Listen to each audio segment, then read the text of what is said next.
May mga gabi na babago sa buong buhay mo at para sa akin, ang gabing iyon. Ang gabing iyon ang sumira sa lahat ng pinaniwalaan ko sa loob ng 70 taon. Nagsimula ang lahat sa isang maliit na piraso ng papel. Isang babala mula sa aking doktor, si Dr. Santos. Isiniksik niya lang ito sa aking bag, palihim na parang isang sikretong nakamamatay. Ang sabi sa sulat, "Huwag kang umuwi, tumakbo ka."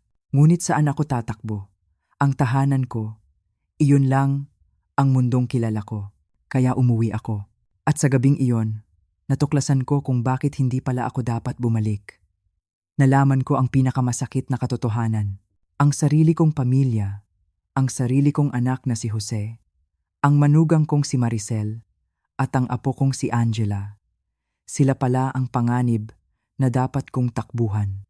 Ang hiya, ang kahihiyang naramdaman ko nang malaman kong sa kanilang mga mata, isa na lang akong sagabal. Isang matandang kailangan ng itabi. Isang bagay na kailangang ideklarang ulyanin para makuha ang lahat ng pinaghirapan ko. Hindi ko narinig mula sa bibig ng iba, kundi sa sarili nilang usapan, sa sarili kong pamamahay. Ang pakiramdam na para kang isang kasambahay na lang sa sarili mong bahay, na naghihintay na lang palayasin, halos ikamatay ko ang sakit. Ang pamilyang binuo ko, sila pa ang nagbigay sa akin ng pinakamalaking kahihiyan. Walang utang na loob. Ang salitang iyan, paulit-ulit na tumatakbo sa isip ko.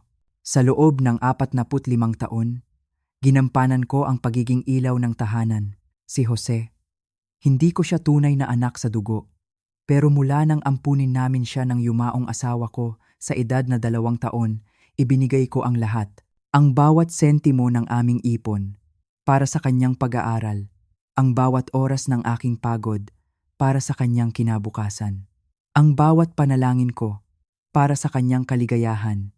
Nang pumanaw ang aking asawa 10 taon na ang nakalipas, lalo kong ibinuhos ang lahat sa kanila. Ang bahay na ito, ako ang nagpapanatili. Ang mga bayarin, ako ang sumasalo. Maging ang mga luho nila, ang mga mamahaling gamit ni Maricel, ang mga bagong gadget ni Angela.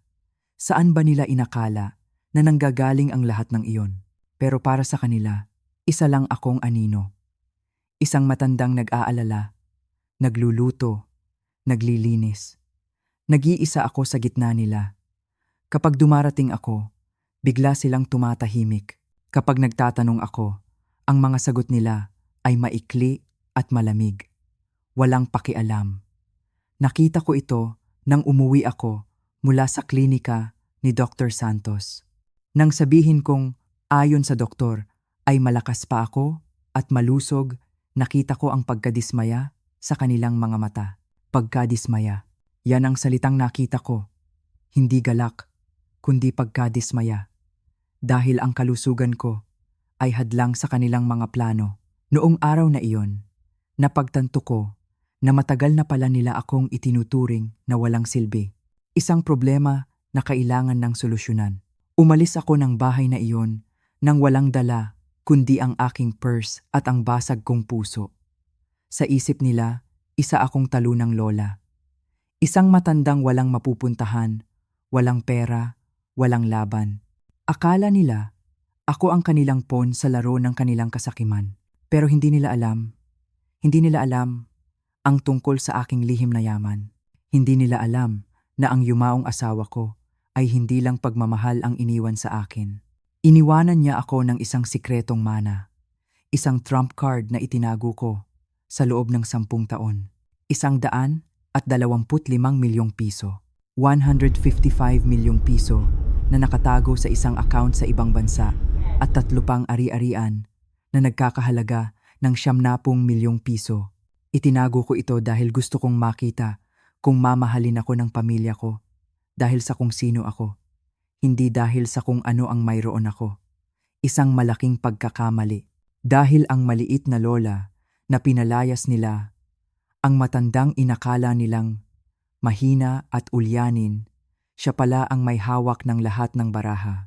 Sila ang nag-umpisa ng apoy, pero ako ang magpapasya kung gaano kalaki ang sunog na ito. Gusto nila akong mawala. Gusto nilang kunin ang aking boses, ang aking isip, ang aking tahanan. Ngayon, babawiin ko ang higit pa sa aking bahay. Babawiin ko ang aking dangal.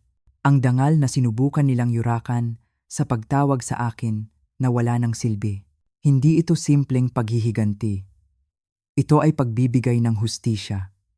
Magbibigay ako sa kanila ng isang leksyon. Isang aral na ikukuwento nila sa kanilang mga apo. Kung may matitira pa silang mukhang ihaharap. Isang aral tungkol sa paggalang sa mga magulang at sa pagtanaw ng utang na loob. Hindi ako mananahimik. Hindi na. Kung naranasan nyo na pong maramdamang dayuhan sa sarili ninyong tahanan, kung minsan nyo nang naramdaman na ang mga sakripisyo ninyo ay parang balewala, paki-like at share po ng video na ito. At nais ko pong marinig ang inyong mga kwento. Kwentuhan nyo naman ako. Mag-comment po kayo sa ibaba. Sabihin nyo po sa akin, saan kayo nanonood? Mula ba kayo sa Luzon, Visayas, Mindanao, o mga kababayan natin sa abroad? Gusto kong malaman na hindi ako nag-iisa sa laban na ito. Simulan na natin ang kuwento. Pagkatapos ng hapunan na iyon, isang hapunan na puno ng katahimikan na mas maingay pa sa sigawan, pumasok ako sa aking silid na may mabigat na dibdib. Ang bawat sulok ng bahay na dati ay nagbibigay sa akin ng kapanatagan, ngayon ay parang may mga matang nakatingin, nagmamasid, naghihintay. Kinuha ko mula sa aking bag ang maliit at nakatuping papel na ibinigay ni Dr. Santos. Ang aking mga kamay ay nanginginig habang binubuksan ko ito, na para bang ang laman nito ay isang hatol, at isa nga itong hatol. Ang mga salita ay simple, direkta, ngunit bawat letra ay parang punyal na tumusok sa aking puso. Ang sabi sa sulat, "Ginang Reyes, ang pamilya ninyo ay nagpunta rito kahapon. Tinanong ako ni Maricel tungkol sa inyong pag-iisip, kung maaari ko raw bang patunayan na kailangan ninyo ng espesyal na pangangalaga. Gusto nila kayong ipasok sa isang nursing home. Nagtanong din sila tungkol sa inyong mana at mga ari-arian. Huwag kayong umuwi. Tumakbo kayo, Dr. Santos." Halos hindi ako makahinga. Ang sarili kong pamilya, ang anak na pinalaki ko na may buong pagmamahal, ang manugang na itinuring kong parang tunay na anak, at ang apo na aking laging pinagyayabang. Sila pala ang kalaban. Biglang luminaw ang lahat, ang mga pabulong na usapan, ang mga kakaibang tingin, ang mga papel na itinatago ni Maricel. Hindi sila nadismaya dahil malusog ako. Galit sila. Galit sila dahil hindi nakipagtulungan ang doktor sa kanilang maitim na balak. Hindi ako nakatulog ng gabing iyon. Ang bawat kaluskos sa bahay ay nagpapatalon sa aking puso. Nakahiga ako, gising na gising. Pinakikinggan ang bawat tunog. Sinusubukang intindihin kung paano kami umabot sa ganito. Paano nangyari na ang pamilyang pinagsakripisyuhan ko ng lahat? Ay ngayon, sila pa ang nagpaplano ng aking kapahamakan. Bandang 2:00 ng madaling araw, nakarinig ako ng mga boses mula sa kusina. Dahan-dahan akong bumangon at naglakad palapit sa pinto ng aking silid. Narinig ko ng malinaw ang boses ni Jose, Maricel at Angela. Mahina ang kanilang usapan pero sapat na para maintindihan ko ang bawat salita. Narinig ko ang reklamo ni Maricel. Hindi talaga nakisama. Yung doktor na yon, sabi niya, puno ng inis. Ipinaliwanag ko na ngang nagiging ulyanin na yung matanda, minsan hindi na nakakakilala, iniiwang bukas ang gasol, pero pinipilit niyang ayos na ayos pa raw. Ang mga kasinungalingan niya, napakalinaw. At si Jose, ang anak ko, sa halip na sawayin siya, pinakalma pa niya. "Relax ka lang, mahal," sagot ni Jose. "Hahanap tayo ng ibang doktor, yung handang pumirma sa mga papel na kailangan natin." Sumabat ang apo kong si Angela. At ang mga salita niya, ang mga salitang iyon, ang tuluyang dumurog sa akin. "Pero paano na yan, Papa? Nakabook na ako para sa college sa States. Kailangan ko na ng pera ngayon, hindi sa 5 taon pa, kapag namatay na siya sa katandaan." Isang sermon na walang kabuhay-buhay ang ibinigay ni Jose sa kanya. Ngunit pagkatapos ay sumang-ayon din, kailangan daw nilang kumilos ng mabilis. Ang bahay na ito na nagkakahalaga ng halos 30 milyong piso at ang aking pensyon at mga naipon.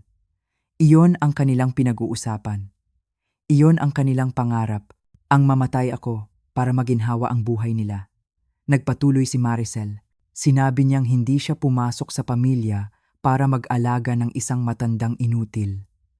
Pinakasalan daw niya si Jose dahil akala niya malapit na itong magmana, pero 10 taon na. At heto pa rin daw ako, umuubos ng pera nila. Pera nila, ang mga salitang iyon, parang sampal. Ang lahat ng pinagpaguran namin ng yumaong asawa ko, itinuturing na nilang kanila. At ang plano, Diyos ko, ang plano, narinig ko ang plano ni Jose na kausapin ang isang abogado para ipadeklarang wala akong kakayahang magdesisyon. At kung hindi iyon gumana, mayroon pa silang Plan B. Ang Plan B ni Maricel ay ang gawing miserable ang buhay ko hanggang sa ako na mismo ang sumuko at magpa siyang pumasok sa nursing home. Kunin daw ang TV ko, huwag akong ipagluto, ituring akong isang pabigat at si Angela, ang apo ko. Kahit sinabi niyang masyadong malupit yon, idinugtong pa niyang pagod na rin siyang magpanggap na mahal ako, na nakakainis daw ako dahil lagi akong nakikialam. Ang mga binti ko ay nanghina. Sumandal ako sa pader, ramdam ko ang pagguho ng aking mundo. Ito ba ang mga taong pinagtrabahuhan ko ng 18 oras sa isang araw noong maliit pa si Jose? Ang mga taong dahilan kung bakit tinalikuran ko ang aking mga pangarap, ang aking mga kaibigan, ang sarili kong buhay? At ang pinakamasaklap na narinig ko, ang plano kung paano nila ako gagawing totoong baliw. Sinabi ni Jose sa isang malamig na boses, napapalitan nila ang aking mga gamot. Itatago nila ang aking mga gamit. Sasabihin nila sa akin na may ginawa ako na hindi ko naman ginawa. Sa loob daw ng 1 buwan, kahit sinong doktor ay maniniwala nang ako ay may sakit sa isip. Ang horror sa mga salita niya, ang tindi ng kanilang kasamaan, hindi ko kayang ipaliwanag. Hindi lang nila ako gustong nakawan. Gusto nilang wasakin ang aking pag-iisip, ang aking dignidad, ang aking pagkatao. Gusto nilang gawin akong kung ano ang sinasabi nilang ako na. At pagkatapos, nagtawanan sila. Silang tatlo. Tumawa na parang iyon ang pinakamagandang biro sa mundo. Pinagtawanan nila ako, ang aking katangahan, ang aking walang hanggang pagmamahal para sa kanila. Sa sandaling iyon, may nabasag sa loob ko. Hindi ang puso ko, dahil matagal na itong basag. Ang nabasag ay ang aking bulag na pananampalataya sa kabutihan. Ang paniniwalang ang pag-ibig ay laging nasusuklian. Ang paniniwalang ang pamilya ay sagrado. Dahil doon, sa dilim ng pasilyo, habang pinapakinggan ko ang kanilang mga halakhak, doon ako nagdesisyon. Hindi ako iiyak. Hindi ako magiging biktima. Ang matandang ulyanin na gusto nilang iligpit ay biglang nagising. At sa paggising na iyon, isang bagay lang ang nasa isip ko. Kailangan kong tumakas. Kailangan kong iligtas ang aking sarili. Dahil sa gabing iyon, namatay na ang Teresita na kilala nila. At ipinanganak ang babaeng lalaban para sa kanyang buhay at dangal. Ang mga sumunod na oras ay parang isang panaginip, isang masamang panaginip. Ngunit sa halip na paralisisin ako ng takot, isang kakaibang kalinawan ng isip ang bumalot sa akin. Ang bawat tawa nila, ang bawat salita ng kanilang plano ay naging gatong sa apoy na biglang nagliyab sa aking kalooban. Tapos na ang pagiging maamong tupa. Panahon na para ipakita sa kanila na ang matandang ito ay may mga pangil na hindi pa nila nakikita. Doon ko naalala ang aking lihim na yaman, ang alas na itinago ko sa loob ng 1 dekada. Nang mamatay ang mahal kong asawa, hindi lang pighati ang iniwan niya. Iniwanan niya ako ng seguridad, isang kalasag na hindi ko inakalang kakailanganin ko laban sa sarili kong pamilya. 125 milyong piso at 3 ari-arian sa ibang bansa na nagkakahalaga pa ng 70 milyon.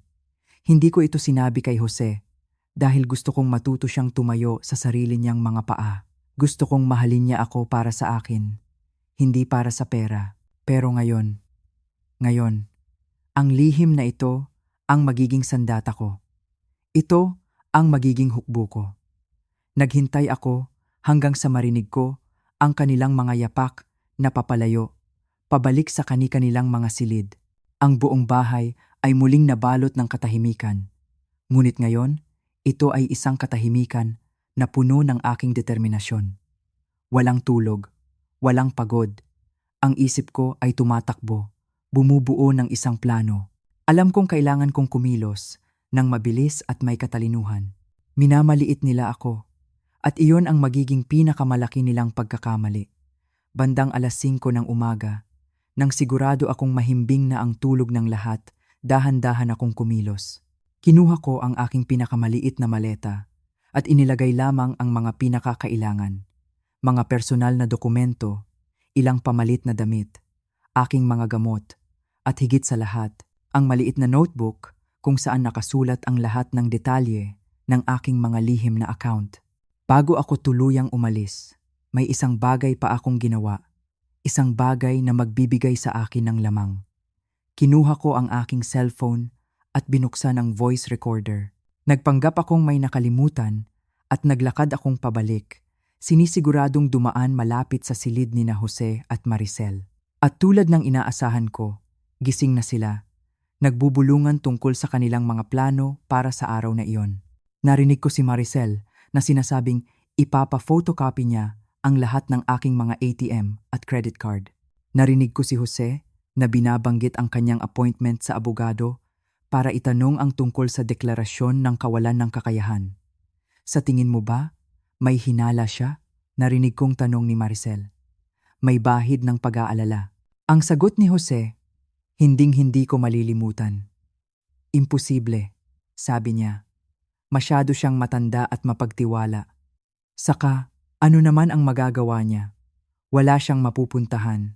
Wala siyang sariling pera. Wala siyang mga kaibigan. Tayo lang ang meron siya. At ang huling mga salita ni Maricel, nakakaawa. Isang 70 anyos na babae na totalmente ay nakadepende sa atin. Perpekto, nakuha ko na ang kailangan kong ebidensya. Itinago ko ang aking telepono at tinapos ang aking paghahanda.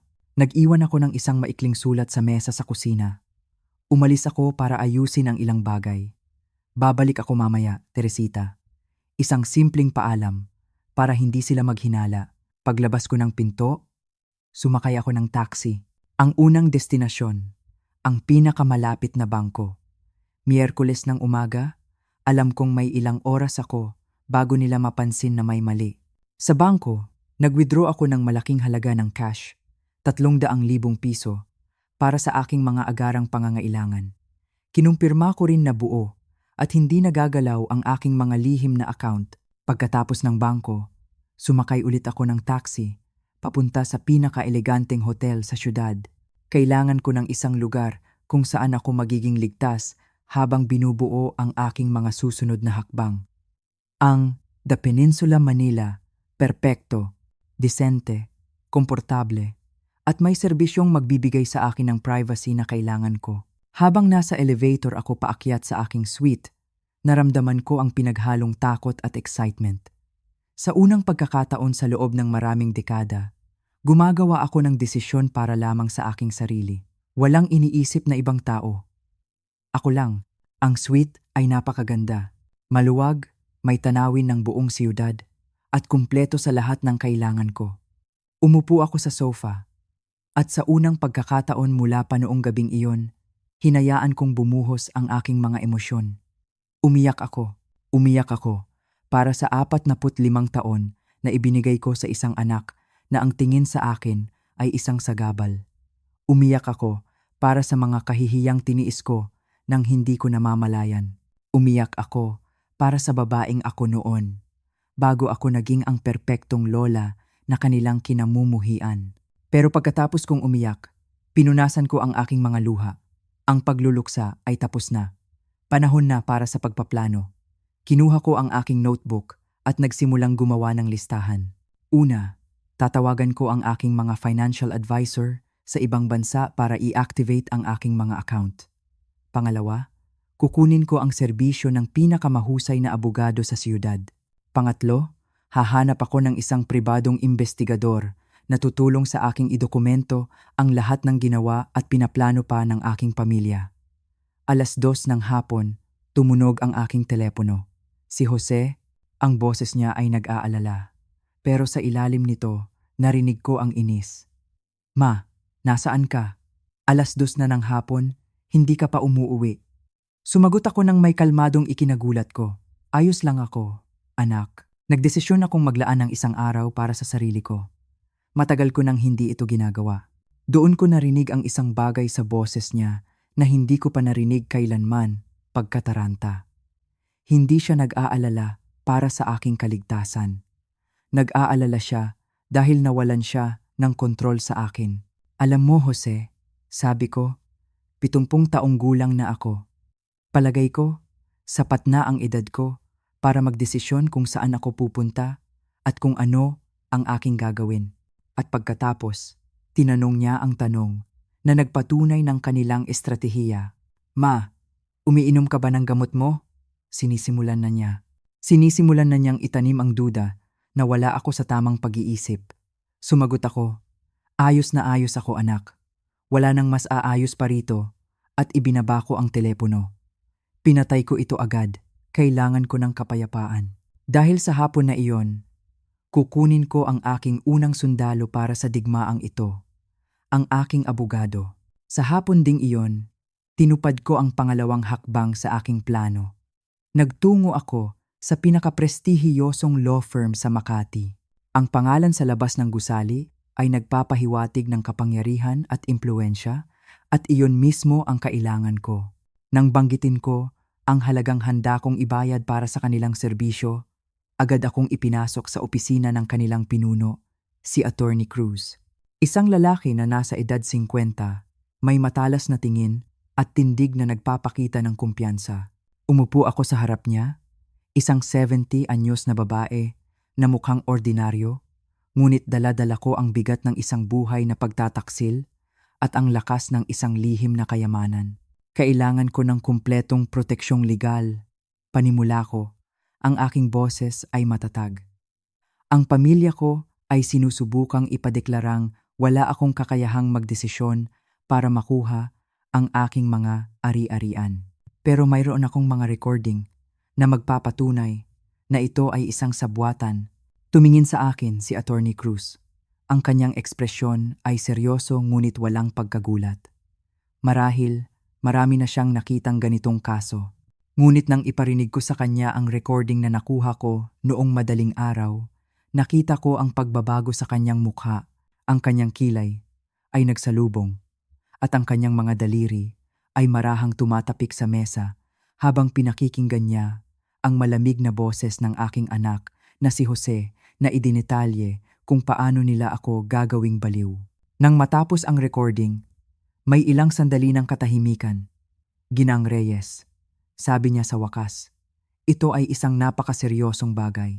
Ang pinaplano ng inyong pamilya ay bumabagsak sa krimen ng elder abuse, conspiracy to commit fraud, at posibleng forgery of documents. Maaari natin silang kasuhan ng kasong kriminal. Iyon ang musikang gusto kong marinig. Iyon po mismo ang gusto ko, attorney. Sagot ko. May bagong determinasyon. Gusto kong pagbayaran nila ang kanilang ginawa, pero gusto kong gawin ito sa paraang pinakamasakit para sa kanila. Isang maliit na ngiti ang sumilay sa labi ni Attorney Cruz. Ito ang ngiti ng isang taong nakahanap ng kasong kanyang magugustuhan. Ginang Reyes, palagay ko, magkakasundo tayo, sabi niya.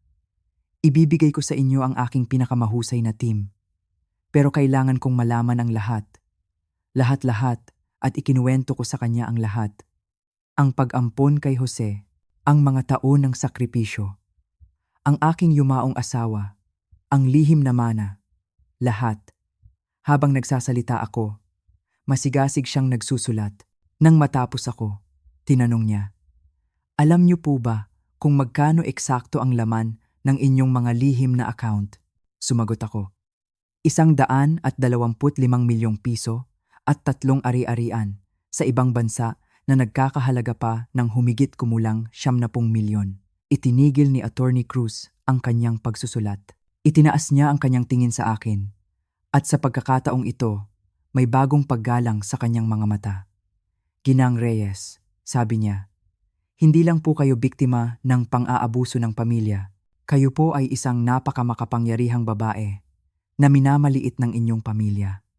Gagamitin natin ang kapangyarihang iyan para bigyan sila ng leksyon ng kanilang buhay.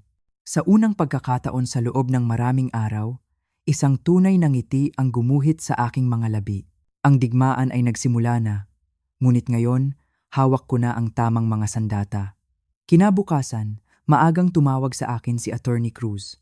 May bago na raw siyang balita.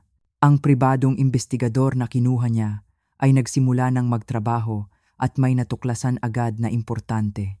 Ginang Reyes, sabi niya sa telepono, ang inyong manugang na si Maricel ay ginagamit ang inyong personal na impormasyon para mag-apply ng mga credit card sa pangalan ninyo sa loob ng nakalipas na 6 na buwan. Ano? Bulalas ko. Ramdam ko ang pag-akyat ng galit sa aking dibdib. Mayroon siyang 5 credit card na hindi ninyo pinahintulutan, na may kabuuang utang na 2.2 milyong piso, mga pinamili sa mga luxury store, mamahaling restaurant, at pati na rin isang biyahe papuntang Palawan noong nakaraang buwan. Paliwanag ng abogado. Ang isip ko ay bumalik sa panahong iyon. Si Maricel ay umiiyak. Sinasabing may malubhang sakit ang kanyang ina at kailangan nilang umuwi ng probinsya. Ako pa ang nagbigay sa kanila ng pera para sa biyahe, bukod pa pala sa ninakaw na nila sa akin. Bawat revelasyon ay isang panibagong saksak. Ano pa po ang natuklasan ng inyong investigador? Tanong ko, kinakabahan sa isasagot niya. Ang inyong anak na si Jose, nawalan po siya ng trabaho 8 buwan na ang nakalipas. Pero hindi niya ito sinabi sa inyo. Nabubuhay siya mula sa inyong mga ipon at pensyon. Natuklasan din namin na nakipag-ugnayan na siya sa 3 magkakaibang doktor para humanap ng isang handang magpatunay na kayo ay may senile dementia at ang apo kong si Angela. Tinanong ko tungkol sa kanya. Nanginginig ang aking boses. At doon ko nalaman ang tungkol sa kanyang pagbubuntis sa isang may asawang lalaki na ayaw siyang panagutan at marami pa. Ang relasyon ni Maricel sa aming kapitbahay na si Mang Tonyo sa loob ng 2 taon. Habang sila ay nagpaplanong sirain ang aking buhay sa pag-akusang ako ay baliw, ang bawat isa pala sa kanila ay nabubuhay sa isang kasinungalingan na mas malala pa sa kahit anong maiisip ko. Sa bawat bagong impormasyon, mas lalong tumitibay ang aking loob. Hindi na ito tungkol sa sakit ng kalooban. Ito ay tungkol sa pagkuha ng hustisya. Ang hukbo ko ay nabubuo na. Mayroon akong abogado, mayroon akong investigador, at higit sa lahat, mayroon akong katotohanan. Ang kailangan ko na lang gawin ay ihanda ang larangan ng digmaan. Ang babaeng lumabas ng bahay na iyon ay isang biktima, ngunit ang babaeng nakaupo ngayon sa isang marangyang hotel suite na may hawak na mga ebidensya at suporta ng isang matibay na law firm ay hindi na biktima. Isa na siyang reyna na naghahanda para sa kanyang pagbabalik. Akala ko, narinig ko na ang pinakamasakit na katotohanan noong gabing iyon sa kusina. Akala ko, ang plano nilang ipasok ako sa nursing home at kamkamin ng aking ari-arian ang sukdulan na ng kanilang kasamaan. Pero nagkamali ako. Ang mga sumunod na araw ay nagbukas ng isang labyrinth, isang masalimuot na maze ng mga kasinungalingan na mas malalim at mas madilim pa kaysa sa aking pinakamasamang bangungot. Ang aking pribadong investigador, isang dating pulis na may matalas na mata at tahimik na kilos, ay nagsimulang magbigay sa akin ng mga report araw-araw. At bawat report ay isang dagok. Isang panibagong patunay na ang pamilyang minahal ko ay matagal nang wala. Ang unang bomba ay ang tungkol sa pera. Ipinakita sa akin ng investigador ang mga kopya ng mga bank statement at credit card bills. Ang pangalan ko, Teresita Reyes, ay nakasulat sa mga ito. Ngunit ang mga transaksyon, ang mga binili, Hindi ko kailanman nagawa. 5 magkakaibang credit card, lahat ay nakuha sa pangalan ko, na may kabuuang utang na umabot na sa 2,2 milyong piso. 2,2 milyon. Ang perang pinag-ipunan ko sa loob ng maraming taon, nilustay nila sa loob lamang ng 6 na buwan. Nakita ko ang mga pangalan ng mga mamahaling restaurant kung saan sila kumakain, mga luxury brand ng damit at bag na binili ni Maricel. At ang pinakamasakit, 1 linggong bakasyon sa isang 5-star resort sa Palawan. Naalala ko ang linggong iyon. Umiiyak si Maricel, sinasabing kailangan nilang umuwi sa probinsya dahil may malubhang sakit daw ang kanyang ina. Nag-alala ako, nagdasal ako, nagbigay pa ako ng dagdag na pera para sa kanilang pamasahe at mga gastusin. Habang ako ay nag-iisa sa bahay, nag-aalala para sa isang kasinungalingan, sila pala ay nagpapakasaya sa paraiso gamit ang perang ninakaw nila sa akin. Ang sakit, parang tinutusok ng libu-libong karayom ang aking puso. Hindi lang pala nila ako pinagtataksilan ngayon.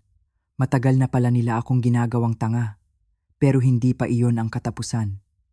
Ang susunod na report ay tungkol sa aking anak, si Jose.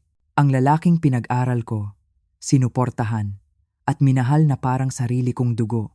Natuklasan ng investigador na 8 buwan na siyang walang trabaho. 8 buwan. Araw-araw siyang umaalis ng bahay. Nakabihis ng pang-opisina. Nagpapaalam na papasok sa trabaho. Pero ang totoo, wala na siyang trabahong pinapasukan. Saan siya nagpupunta? Iyon ang mas nakakakilabot na bahagi. Mayroon siyang malaking pagkakautang dahil sa sugal. Mga online casino, sabong, lahat ng uri ng sugal na maaari mong isipin. Ang mga utang niya ay umabot na sa 6 na milyong piso. 6 na milyon. Kaya pala sila desperado. Kaya pala minamadali nila ang pagkuha sa aking pera. Hindi para sa kinabukasan ni Angela, kundi para takpan ang mga kasalanan at bisyo ni Jose. Ang aking pensyon, ang aking mga ipon sa lokal na bangko, iyon pala ang bumubuhay sa kanila sa loob ng 8 buwan, habang ako ay walang kamalay-malay. Bawat pisong ibinibigay ko para sa grocery o bayarin sa kuryente ay napupunta pala sa pagbabayad ng kanyang mga utang sa sugal. Ang pagtataksil ay parang sibuyas. Bawat balat na matatanggal mo may panibagong layer sa ilalim, at bawat layer ay mas nakapaiiyak. At ang susunod na layer ay ang tungkol sa aking manugang na si Maricel. Natuklasan ng investigador na mayroon siyang kalaguyo at hindi lang basta kung sino. Ang aming kapitbahay, si Mang Tonyo, ang asawa ng kaibigan kong si Aling Nene, isang mabait na babae na madalas kong nakakausap sa umaga. 2 taon na pala silang nagtatagpo tuwing Martes at Huwebes ng hapon sa isang murang motel sa kabilang bayan. Iyon pala ang kanyang yoga class. Iyon pala ang dahilan ng kanyang mga ngiti at pagpaganda. Ang imahe ng perpektong pamilya na ipinapakita nila sa lahat ay isang malaking kasinungalingan. Isang teatro ng panlilinlang at ako ang matandang direktor na walang kaalam-alam sa totoong script. At ang huli, ang tungkol sa aking apo, si Angela, ang aking munting prinsesa. Nalaman kong 3 buwan na siyang buntis.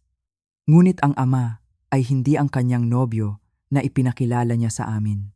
Ang ama ay isang 50 anyos na lalaking may asawa, isang mayamang negosyante na nangako sa kanyang iiwan ang kanyang pamilya. Ngayon, ang lalaki ay ayaw na siyang panagutan. Kaya pala kailangan niya ng pera para sa college sa States. Hindi para sa pag-aaral, kundi para sa isang problemang mas malaki pa. Isang problemang sinubukan niyang itago sa lahat. Nakaupo ako sa aking hotel suite, napapaligiran ng mga report at litrato na ebidensya ng kanilang mga kasinungalingan. Ang bawat isa sa kanila ay may itinatagong madilim na sikreto. Ang pamilyang akala ko ay perpekto ay puno pala ng pagkukunwari, kasakiman at pagtataksil. Habang sila ay nagpaplanong sirain ang aking buhay sa pag-akusang ako ay baliw, sila pala ang nabubuhay sa isang mundong puno ng kabaliwan. Sila ang mga taong nawawala sa sarili nilang kasinungalingan. At sa sandaling iyon, ang lahat ng sakit at pighati ay napalitan ng isang malamig na determinasyon. Hindi ko na sila kilala. Ang mga taong ito ay mga estranghero at ang mga estrangherong ito ay kailangang managot sa batas. Sinabi ko kay Attorney Cruz na idokumento ang lahat. Bawat kasinungalingan, bawat pagnanakaw, bawat pagtataksil. Gusto kong kapag dumating ang araw ng paghuhukom, wala silang matatakbuhan. Wala silang maitatanggi.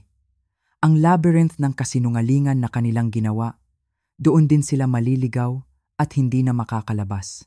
Sa gitna ng lahat ng kaguluhan, ng lahat ng sakit na dulot ng mga revelasyon, may isang bagay na unti-unting nagbabago sa akin. Ang babaeng laging nag-aalala para sa iba, ang babaeng laging inuuna ang kapakanan ng kanyang pamilya bago ang sarili ay dahan-dahang nawawala. At ang pumapalit sa kanya ay isang babaeng natututong unahin ang kanyang sarili. Isang hapon, habang nakatingin ako sa aking refleksyon sa salamin ng bintana ng hotel, isang matandang babae ang nakita ko. Isang babaeng may malungkot na mata, buhok na nagsisimula ng mamuti, at mga balikat na tila binagsakan ng langit at lupa. Sa loob ng maraming taon, hindi ko na pinansin ang sarili ko. Ang aking mga damit ay luma na. Ang aking buhok ay walang ayos, dahil para saan pa. Ang tanging papel ko naman ay maging Lola Teresita, ang anino sa likod ng tagumpay at kasiyahan ng aking pamilya. Pero ngayon, tapos na iyon. Napagpasyahan ko sa araw na iyon na panahon na para muling isilang ang babaeng matagal ko nang kinalimutan. Ang Teresita, bago siya naging ina, bago siya naging lola. Ang Teresita na may sariling pangarap at sariling halaga, kaya ginawa ko ang isang bagay na hindi ko na ginawa sa loob ng mahigit 20 taon. Nag-shopping ako para sa sarili ko. Pumasok ako sa mga pinaka-eleganteng tindahan sa Greenbelt. Noong una, nahihiya pa ako. Ang mga sales lady ay nakatingin sa akin. Marahil nagtataka kung ano ang ginagawa ng isang matandang tulad ko sa kanilang tindahan. Ngunit nang magsimula akong magsukat ng mga damit, may nagbago. Ibinili ko ang aking sarili ng 3 magagandang bestida. Isang itim na simple pero elegante. Isang matingkad na pula na nagpapaalala sa akin ng apoy sa aking puso. At isang emerald green na nagparamdam sa akin ng kapangyarihan. Bumili ako ng mga bagong sapatos na may kaunting takong. Isang handbag na gawa sa tunay na katad. Pagkatapos, nagtungo ako sa pinaka-eksklusibong salon sa syudad. Ang stylist, isang batang babae na nagngangalang Sofia, ay ginugol ang 3 oras sa pag-aayos ng aking buhok. "Ma'am, ang ganda po ng buhok ninyo," sabi niya habang ginugupitan ako. "Bakit po ninyo pinabayaan ng ganito?" Sumagot ako ng may katapatan. Dahil sa loob ng mahabang panahon, akala ko hindi na mahalagang alagaan ang sarili ko. Akala ko, ang tanging tungkulin ko na lang ay maging ang hindi nakikitang lola na nag-aalaga sa lahat. Ngumiti si Sofia. "Well, tapos na po ang mga araw na yon," sabi niya. "Kapag natapos po ako sa inyo, magmumukha kayong reyna na matagal nang natutulog at tama siya." Nang tumingin ako sa salamin, hindi ko nakilala ang babaeng nakatingin pabalik sa akin. Ang aking buhok ay may moderno at eleganteng gupit. Ang aking mukha ay nagkaroon ng liwanag. Hindi na ako mukhang pagod at talunan. Mukha akong makapangyarihan. Sa gabing iyon, habang kumakain ako mag-isa sa restaurant ng hotel, suot ang aking bagong itim na bestida. Napagpasyahan kong panahon na para sa susunod na hakbang. Panahon na para kausapin sila ulit. Ngunit sa pagkakataong ito, hindi na ako ang biktima. Ako na ang may hawak ng kapangyarihan. Tinawagan ko si Jose. Ang boses niya sa kabilang linya ay galit at puno ng pag-aalala, isang pekeng pag-aalala. "Ma, saan ka ba talaga nagpunta? Sobra na to!" sigaw niya. Sumagot ako ng may kalmadong hindi ko alam na mayroon pala ako. "Inaalagaan ko ang sarili ko, anak," sabi ko. "Alam mo, Matagal ko nang hindi ginagawa ito. Marami akong natutuklasan. Ma, kailangan mo nang itigil to. Hindi ka na normal. Umuwi ka na. May karapatan kaming malaman kung nasaan ka. Karapatan, ang salitang iyon. Muli niyang ginamit. Karapatan? Ulit ko. Hinahayaang lumutang sa ere ang salita. Kailan pa nagkaroon ng karapatan ang pamilya ko sa akin? Mula nang magsimula kang kumilos ng kakaiba. Sagot niya. At heto na naman siya. Itinatanim na naman niya ang ideya na wala ako sa tamang pag-iisip. Kakaiba? Kakaiba ba para sa iyo na ang isang 70 anyos na babae ay magdesisyong maglaan ng ilang araw para sa kanyang sarili? Oo, dahil hindi mo naman yan ginagawa dati. Ma, sa tingin ko, kailangan mo nang kumausap ng espesyalista. Espesyalista. Doon, inamin na niya ang kanyang intensyon sa isang tawag na, syempre, ay aking nire-record. Alam mo anak, tama ka, sabi ko. At narinig ko ang kanyang buntong hininga ng tagumpay sa kabilang linya. Kailangan ko nga ng tulong ng espesyalista, pagpapatuloy ko. Kailangan ko ng espesyalista sa family fraud, isang espesyalista sa elder abuse, at isang espesyalista sa psychological manipulation. Dahil iyan mismo ang ginagawa ninyong lahat sa akin. Ang katahimikan sa kabilang linya ay nakabibingi. Ma, anong pinagsasabi mo? Ang sinasabi ko, Jose, ay alam ko na ang lahat. Binitawan ko ang unang bomba. Alam ko ang tungkol sa mga peking credit card na kinuha ni Maricel sa pangalan ko. Alam ko ang tungkol sa plano ninyong ipadeklarang wala akong kakayahan. Alam ko ang tungkol sa mga doktor na kinontak mo. Alam ko ang lahat. Ma, kalokohan yan. Hindi ko alam yang pinagsasabi mo. Kailangan mo na talagang magpatingin. Alam mo pa kung ano ang alam ko, Jose? Dagdag ko. Hindi siya pinatapos. Alam kong 8 buwan ka nang walang trabaho at nabubuhay ka sa pera ko habang nagsisinungaling ka sa mukha ko. Alam ko ang tungkol sa bakasyon ninyo sa Palawan na binayaran ng perang ninakaw ninyo sa akin. At marami pa akong ibang alam na ikagugulat mo sa korte. Nagdedeliryo ka na, sigaw niya. Pero ang boses niya ay nanginginig na. Nagdedeliryo? Kagabi, narinig ko kayong nagpaplano kung paano ako gagawing totoong baliw sa pamamagitan ng pagpapalit ng aking mga gamot. Deliryo rin ba yon, Jose? Ang katahimikan ay mas matagal pa. Ma, umuwi ka na. Pag-usapan natin to bilang pamilya. Hindi, Jose. Hindi na tayo pamilya. Ang pamilya ay hindi nagtataksil. Ang pamilya ay hindi nagnanakaw. Ang pamilya ay hindi nagpaplano ng pagwasak sa isip ng isa sa mga miyembro nito. Ma, please. Bibigyan kita ng isang pagkakataon, Jose. Isa lang. Aminin mo ang lahat. Humingi ka ng tawad. At isauli mo ang bawat sentimong ninakaw ninyo. Kung gagawin mo yan, baka, sakali, mapatawad pa kita. Wala kaming aaminin, sagot niya. Pero ang boses niya, at basag na. Kung ganoon, magkita na lang tayo sa korte, anak. Magandang gabi. Ibinaba ko ang telepono. At sa unang pagkakataon, naramdaman kong ako ang may kontrol. Ang reyna ay nagbalik na at handa na siyang bawiin ang kanyang kaharian. Ang digmaan ay opisyal nang idineklara. Ang aking tawag kay Jose ay ang hudyat ng pagsisimula ng isang laban na hindi na nila maaaring iwasan. Ngayon, panahon na para sa ikalawang yugto ng aking plano. Isang plano na binuo naming mabuti ni Attorney Cruz. Isang plano na hindi lamang magpapatunay ng kanilang kasalanan, kundi magbibigay din sa kanila ng isang bagay na mas masakit pa sa kulungan. Kahihiyan. Publikong kahihiyan. Ang plano ay simple sa kanyang katalinuhan. Sa halip na direktang komprontahin sila, hahayaan namin silang ilaglag ang kanilang sarili. Sa harap ng maraming tao, noong Lunes ng umaga, isinuot ko ang aking pinakaeleganteng itim na bestida. Pinili ko ang aking pinakamahahalagang alahas, isang kwintas na perlas at mga hikaw na diamante. Mga regalo mula sa aking yumaong asawa. Nagtungo ako sa pinaka-prestihiyosong tanggapan ng real estate sa Bonifacio Global City. Nagtakda ako ng isang appointment para tingnan ang mga luxury properties, mga bahay na nagkakahalaga ng mahigit 70 milyong piso. Sinalubong ako ng real estate agent, isang makisig na lalaki na nagngangalang Rick. Ginang Reyes, ikinagagalak ko po kayong makilala. Naintindihan ko pong interesado kayong bumili ng isang high-value property. Sumagot ako ng may kumpiyansa.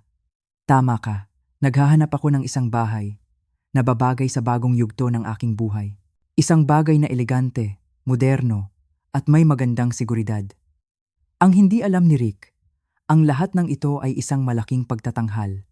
Isang palabas na perpektong isinasaayos ng aking pribadong investigador.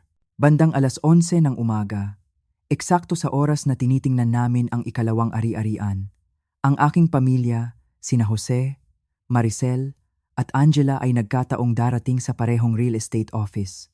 Nasa kalagitnaan kami ng paglilibot sa isang napakagandang mansyon na may malaking hagdanan at mga chandelier na kumikinang nang marinig ko ang mga pamilyar na boses mula sa pangunahing pasukan.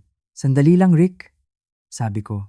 Palagay ko, may mga kakilala akong kararating lang. Nang bumaba kami sa main lobby, naroon nga sila. Ang tatlo sa kanila, nakabihis ng kanilang pinakamagandang damit. Kausap ang isa pang ahente. Narinig ko ang sinasabi ni Jose. Interesado kaming magbenta ng isang property. Bahay po ng nanay ko, pero may sakit po siya. At kami po ang may legal power of attorney para asikasuhin ang kanyang mga ari-arian. Power of attorney, ang kapal ng mukha. Hello, pamilya, sabi ko ng malakas mula sa itaas ng hagdanan. Sabay-sabay silang lumingon. At ang kanilang mga mukha ng pagkagulat at takot ay hindi mababayaran. Namutla si Jose. Ang bibig ni Maricel ay bumuka ng walang tunog. At si Angela ay literal na napaatras ng isang hakbang. Ma, nauutal na sabi ni Jose. Anong ginagawa mo rito? Ang parehong ginagawa ninyo. Sa tingin ko, kalmado kong sagot habang dahan-dahan akong bumababa sa hagdanan. Kaya lang, ako ay bibili, hindi magbebenta. Lumapit si Rick, ang aking ahente, na may profesional na ngiti. Kilala po ninyo sila, Ginang Reyes? Sa kasamaang palad? Oo, sagot ko. Ito ang aking pamilya. O yun ang akala ko hanggang kamakailan lang.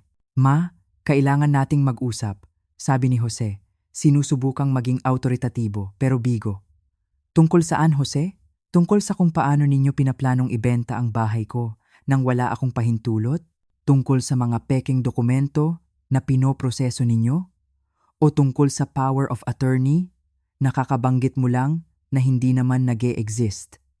Ang isa pang ahente ay mukhang nalilito at halatang hindi komportable. Paumanhin po, sabi niya. Pero kung mayroong legal na issue sa property, hindi po kami maaaring magpatuloy sa anumang appraisal hanggang sa maayos ito. Walang issue, desperadong sabi ni Maricel. Medyo wala lang po siya sa tamang pag-iisip nitong mga nakaraang araw. Wala sa tamang pag-iisip. Inulit ko ang mga salitang iyon ng malakas para marinig ng lahat sa opisina. Wala ako sa tamang pag-iisip? Kaya ba ako nandito? Bibili ng bahay na nagkakahalaga ng 70 milyong piso gamit ang sarili kong pera? Ang panga ni Rick ay halos bumagsak sa sahig. 70 milyon? Pabulong na sabi ni Angela. Oo, mahal kong apo, sabi ko. May matamis na ngiti. Ang lola mong ulyanin pala ay may mas maraming pera kaysa sa inaakala ninyo.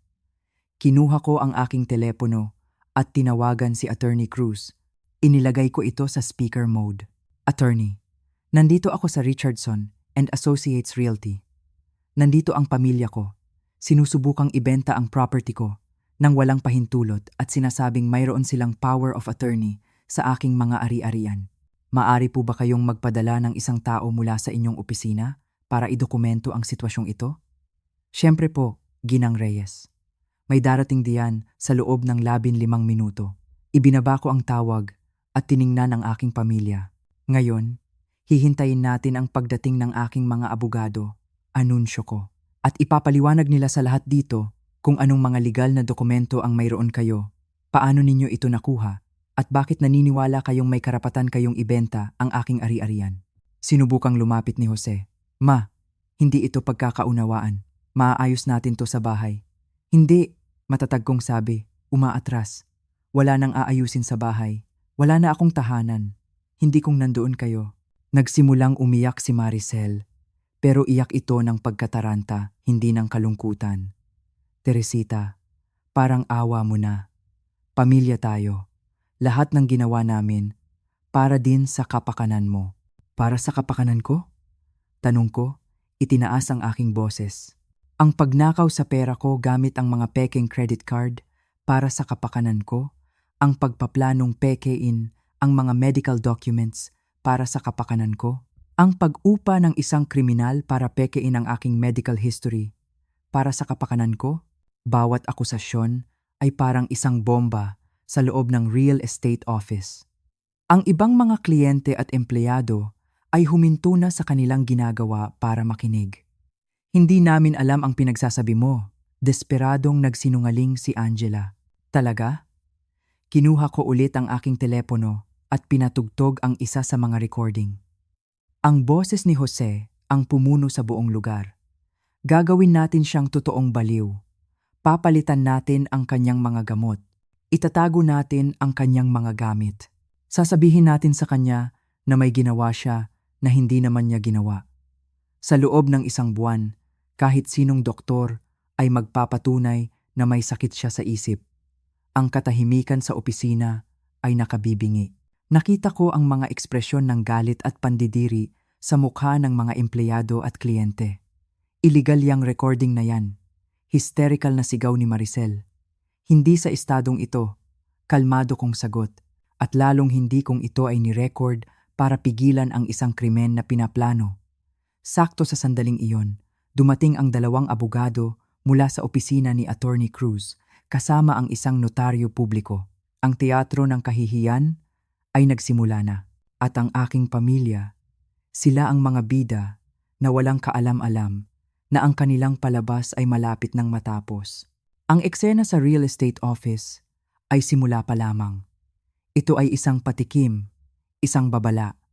Ngunit alam kong hindi sapat ang ipahiya sila sa harap ng iilang tao. Ang kanilang krimen ay ginawa sa dilim, sa mga pabulong na usapan sa aking sariling pamamahay. Ang nararapat na parusa ay dapat masaksihan ng lahat. Dapat malaman ng mundo ang kanilang ginawa.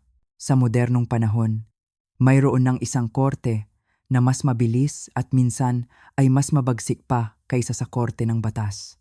Ang korte ng opinyon ng publiko. At sa gabing iyon, napagpasyahan kong dalhin ang aking kaso sa hukumang iyon. Mula sa aking hotel suite, binuksan ko ang aking laptop. Gumawa ako ng isang account sa Facebook, isang bagay na hindi ko kailanman inisip na gagawin.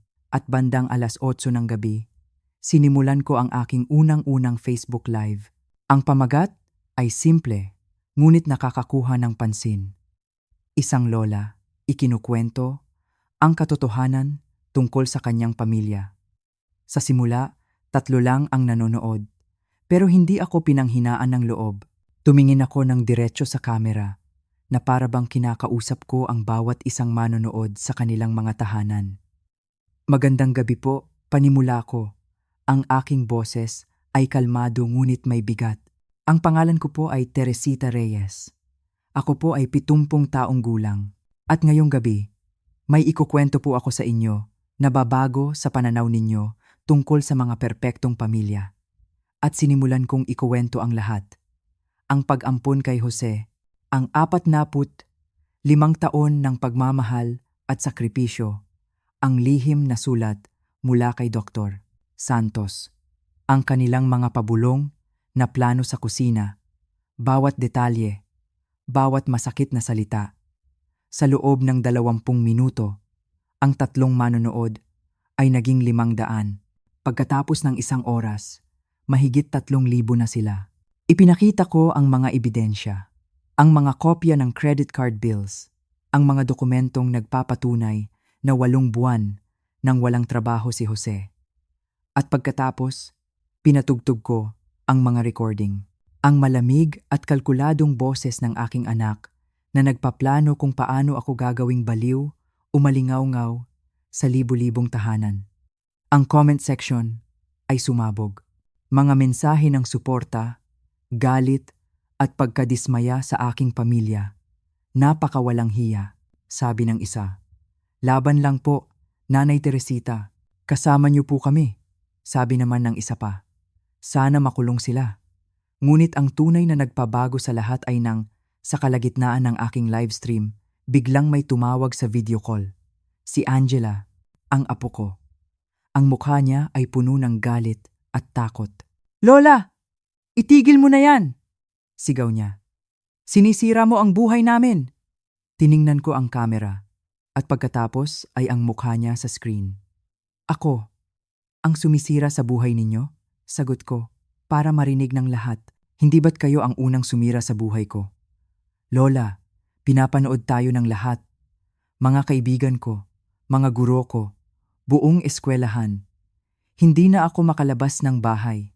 At sa tingin mo, ano ang mararamdaman ko kapag naipasok niyo na ako sa nursing home labag sa aking kalooban? Kapag idineklara niyo na akong baliw at ninakaw ang lahat ng pera ko? Hindi naman yun mangyayari. Nag-iisip lang kami ng mga options. Options? Sigaw ko. Sa unang pagkakataon ay nawala ang aking kalmadong disposisyon. Angela, pinalaki kita mula sanggol. Ako ang nagpalit ng lampin mo, naghatid sa eskwela, nag-alaga sa'yo kapag may sakit ka, at nandoon ka lang. Nakangiti habang pinaplano ng mga magulang mo na wasakin ako. Ang katahimikan sa kabilang linya ay nakabibingi. Lola, sabi niya sa wakas, basag ang boses. Kailangan ko ng pera para sa college at para sa ibang bagay. At naisip mo na personal bangko mo ako?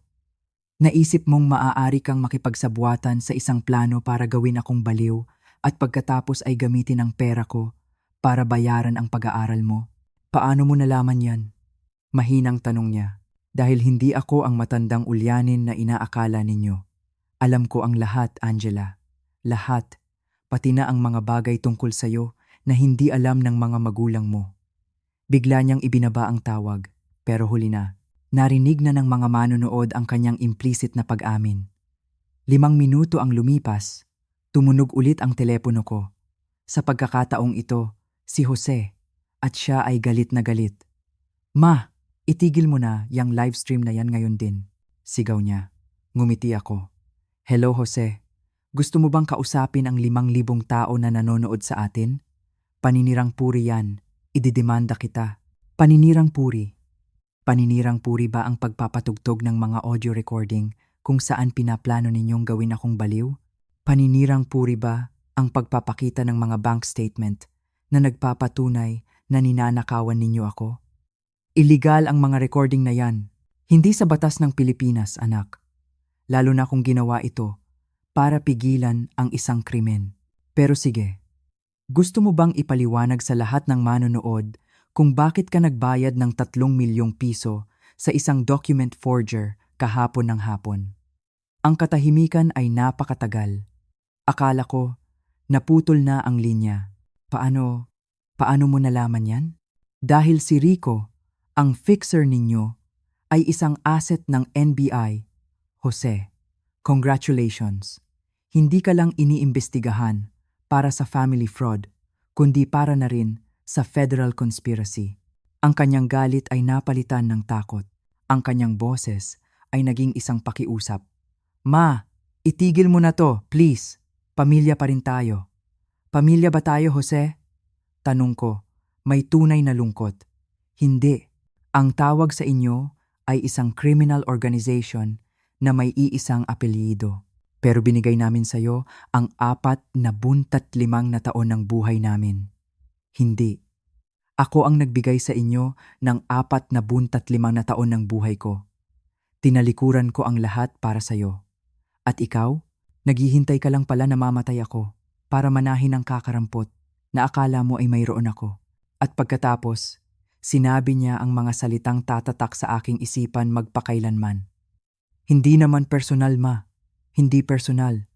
45 taon ng pag-ibig, sakripisyo, at dedikasyon. At para sa kanya, hindi iyon personal. Tama ka, Jose, sabi ko sa wakas. Hindi ito personal para sa inyo. At mula ngayon, hindi na rin ito magiging personal para sa akin. Magkita na lang tayo sa korte. Ibinaba ko ang tawag at humarap sa kamera. At iyan po, mga minamahal kong manonood, ang aking pamilya, sabi ko, may malungkot na ngiti. Tinapos ko ang live stream na may mahigit 7,000 manonood at daan-daang mensahe ng suporta. At sa gabing iyon, sa unang pagkakataon sa loob ng maraming linggo, natulog ako na may pakiramdam na hindi ako nag-iisa sa laban na ito. Ang aking live stream ay naging isang national phenomenon. Kinabukasan, ang aking telepono ay sumabog sa mga notifikasyon, mga mensahe ng suporta mula sa buong bansa at maging sa mga Pilipino sa ibang bansa. Mga request para sa interview mula sa mga malalaking news outlet. At ang pinakanakakagulat, mga mensahe mula sa ibang mga nakatatanda na nakaranas ng parehong sitwasyon. Ang aking kwento ay naging kanilang kwento. Ang aking lakas ng loob ay naging kanilang inspirasyon. Ngunit sa gitna ng lahat ng ito, isang tawag ang aking natanggap na hindi ko inaasahan. Si Angela. At sa unang pagkakataon, ang boses niya ay hindi nagalit o takot. Ito ay basag at puno ng tunay na pagsisisi. Lola, pwede po ba tayong mag-usap? Tayo lang po. Nag-alinlangan ako. Baka ito ay isa na namang patibong, isa na namang manipulasyon. Ngunit may narinig ako sa kanyang boses na nagtulak sa aking pumayag. Nagkita kami sa coffee shop ng hotel. Dumating siya na maga ang mga mata sa kaiiyak. Ang kanyang pananamit ay magulo malayo sa karaniwang itsura ng apo kong laging nag-aayos. Bago pa ako makapagsalita, nagsimula na siyang magsalita. Lola, sabi niya, kailangan niyong malaman na hindi ko kailanman ginustong umabot sa ganito. Gaano kalayo, Angela, gaano kalayo ang sa tingin mo ay katanggap-tanggap. At doon, umamin siya sa lahat. Ikinuwento niya kung paano nagsimula ang lahat sa simpleng plano na kumbinsihin akong lumipat sa isang luxury na nursing home. Ngunit nang malaman ni Maricel na maaari pa akong mabuhay ng 20 taon, sinabi raw nitong hindi na siya makapaghintay. Kailangan na nila ng pera ngayon. At isiniwalat niya ang totoong dahilan, ang malaking utang ni Jose sa sugal, na umabot na sa 6 na milyong piso sa mga taong mapanganib at ang kanyang sariling sitwasyon. Ang kanyang pagbubuntis at ang takot sa hinaharap, tiningnan ko siya. Ang puso ko ay nahahati sa pagitan ng awa at galit. At iyon ang dahilan kung bakit ka pumayag sa plano na gawin akong baliw? Hindi ko po alam na gusto nilang gawin kayong totoong baliw. Sigaw niya. Napatingin ang ibang mga customer sa amin. Akala ko po, gusto lang nila ng doktor na magsasabing kailangan nyo ng espesyal na pangangalaga. Ano ang pagkakaiba, Angela? Ang tanong ko ay sinagot niya ng katahimikan at mga luha. Lola, nang umalis ka sa bahay, gumuho ang lahat, pagpapatuloy niya. Walang ginawa sina Mama at Papa kundi mag-away. Sinisisi ni Mama si Papa sa pagsusugal. Sinisisi ni Papa si Mama sa pagiging ambisyosa. At ako, nasa gitna, buntis at takot na takot. At ngayon, ano ang gusto mo sa akin? Tanong ko. Ang kanyang sagot ang nagpabago sa lahat. Gusto kong malaman niyo na kung tetestigo kayo laban kina Mama at Papa, sasabihin ko po ang totoo. Lahat ng alam ko, lahat ng nakita ko, lahat ng narinig ko. Bakit ngayon? Bakit siya biglang nagbago ng panig? Dahil kagabi po, sabi niya, humihikbi. Sinabi sa akin ni Papa na kapag pumalpak ang lahat, sasabihin nilang ako ang nagkaroon ng ideya na nakawin ang mga alahas ninyo. Sasabihin nilang minanipula ko sila dahil kailangan ko ng pera para sa droga. Droga, ang huling pagtataksil. Hindi lang ako ang kanilang trinidor. Handa rin nilang isakripisyo ang sarili nilang anak para iligtas ang kanilang mga sarili. Naglabas si Angela ng kanyang telepono. Mayroon siyang mga recording ng lahat ng pag-aaway ng kanyang mga magulang mula nang umalis ako. Mga text messages kung saan pinaplano nilang isisi ang lahat sa kanya. Nalaman kong matagal na pala siyang naghahanda. Nalaman ko na po kasi na kapag natapos ang lahat ng ito, itatapon din nila ako, sabi niya. Kailangan nila ng isang scapegoat. At ang scapegoat na iyon ay ako. Tinitigan ko siya. Sinusubukang basahin kung ito ay isa na namang manipulasyon. Ngunit sa kanyang mga mata, nakita ko ang tunay na takot at pagsisisi. Angela, kung gagawin mo ito, kung tutulungan mo akong makamit ang hustisya, hindi lang kita tutulungan sa pag-aaral at sa sitwasyon mo. Tuturuan kita kung paano maging isang babaeng matatag. Tulad ko, inilahad niya ang kanyang kamay sa mesa. Deal po, Lola. Kinuha ko ang kanyang kamay. Ang sandaling iyon ang naging simula ng wakas para kina Jose at Maricel. Dumating ang araw ng paglilitis. Ang kaso ay naging national news. Ang courtroom ay puno ng mga mamamahayag at mga taong sumusuporta sa akin. Sina Jose at Maricel ay tumangging umamin sa kasalanan. Kampanteng kaya nilang paikutin ang hurado. Ngunit hindi nila inaasahan ang kanilang alas, ang kanilang sariling anak. Nang tumayo si Angela sa witness stand, ang buong silid ay natahimik. Sa isang matatag at malinaw na boses, isinalaysay niya ang lahat, bawat pag-uusap, bawat plano, bawat pagtataksil. Inilarawan niya kung paano nila binalak palitan ang aking mga gamot, kung paano nila kinuwenta, kung magkano ang makukuha nila sa aking pagkamatay, at kung paano nila napagdesisyunang isisi ang lahat sa kanya kung mabibigo sila. Nang matapos siyang magsalita, ang katahimikan ay nakabibingi. Nakita ko ang ilang miyembro ng hurado na nagpupunas ng luha. Nang ako naman ang tumestigo, tiningnan ko ng diretso si Jose. Ang naramdaman ko ay parang nabuhay ako sa isang kasinungalingan sa loob ng 45 na taon, sabi ko. Hindi lang nila ako trinaydor, pinagdudahan nila sa akin ang bawat sandali ng pagmamahal na akala ko ay ibinahagi namin. Pinag-isip nila ako kung ako ba ay naging higit pa sa isang hadlang sa pagitan nila at ng aking pera. 5 araw ang itinagal ng paglilitis. Ang hurado ay nagdelibera sa loob lamang ng 2 oras. Ang hatol, guilty. Sa lahat ng kaso, si Jose ay nasentensiyahan ng 12 taon sa bilangguan. Si Maricel naman ay 10 taon. Nang basahin ng hukom ang sentensya, humagulgol si Maricel. Si Jose naman ay nakatingin lang sa kawalan. Blanko ang ekspresyon. Ang hustisya ng batas ay naibigay na. Ngunit ang tunay na hustisya para sa akin ay ang pagkatuklas kung sino talaga ako bago pa mahuli ang lahat. 6 na buwan ang lumipas. Ang ingay ng media ay humupa na.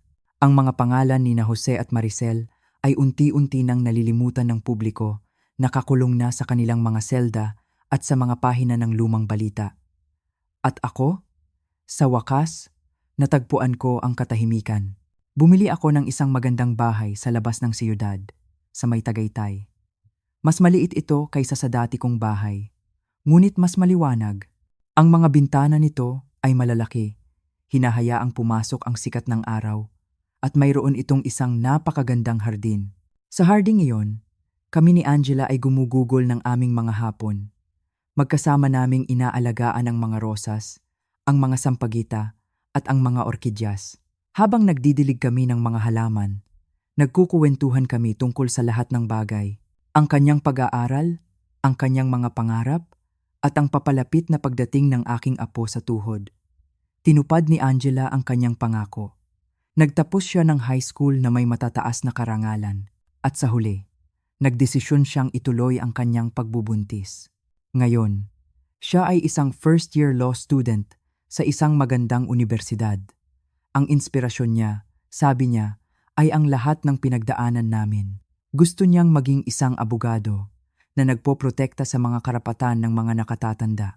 Isang hapon, habang kami ay nagkakape sa aming veranda, tinanong niya ako, Lola, pinagsisihan niyo po ba na inampun niyo si Papa?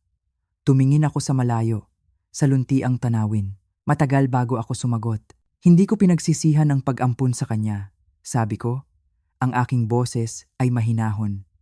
Ang bawat pagmamahal na ibinigay ko sa kanya ay totoo. Ang pinagsisisihan ko ay ang hindi ko pagkaunawa.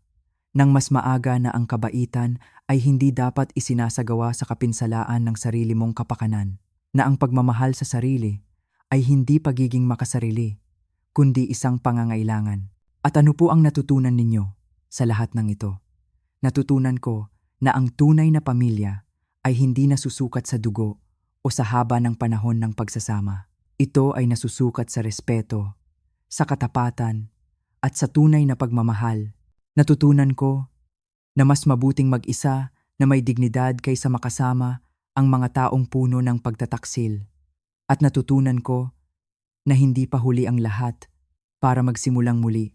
Sa edad na 71, ngayon ko palang nararanasan ang pinakamakabuluhang yugto ng aking buhay. Naglalakbay ako. Nagbabasa ako ng mga librong matagal ko nang gustong basahin. Mayroon na akong mga bagong kaibigan, mga taong nakikita ako bilang si Teresita, hindi lang bilang isang lola. At higit sa lahat, mayroon akong isang tunay na relasyon sa aking apo na naging anak na babae ng aking puso na lagi kong pinangarap. Sina Jose at Maricel ay ilang beses nang sumubok na sumulat mula sa bilangguan. Ngunit ang kanilang mga liham ay diretso sa basurahan, hindi ko na binubuksan. May mga pinto na kapag naisara na, ay hindi na dapat pang buksan muli. Ang kabaitan ay mahalaga pa rin sa aking buhay. Ngunit ngayon, isinasagawa ko ito ng may karunungan. Itinatag ko ang Fuerza Teresita Foundation, isang organisasyong tumutulong sa mga nakatatandang nakakaranas ng pang-aabuso. Sinasagot namin ang kanilang mga legal na pangangailangan at nagbibigay kami ng pansamantalang masisilungan. Sinusuportahan ko si Angela sa kanyang pag-aaral at sa kanyang pagiging isang ina. Ngunit ang pinakamahalaga sa lahat, sa wakas, natutunan kong mahalin ang aking sarili. Mahalin ang aking sarili ng kasing tindi ng pagmamahal na ibinigay ko sa lahat ng tao sa buong buhay ko. Bawat gabi, bago ako matulog, may 3 bagay akong ipinagpapasalamat kay Dr. Santos na nagkaroon ng lakas ng loob na bigyan ako ng babala sa sarili kong lakas na hindi ko alam na mayroon pala ako. At sa pagkatuklas na ang mga pagtatapos, ay maaari ring maging mga bagong simula kung mayroon ka lang lakas ng loob na isulat ang sarili mong kwento. At iyan, mga minamahal kong kaibigan, ang pinakamahalagang aral sa lahat, ang kwento mo ay sa iyo. Huwag mong hayaang isulat ng iba ang iyong pagtatapos.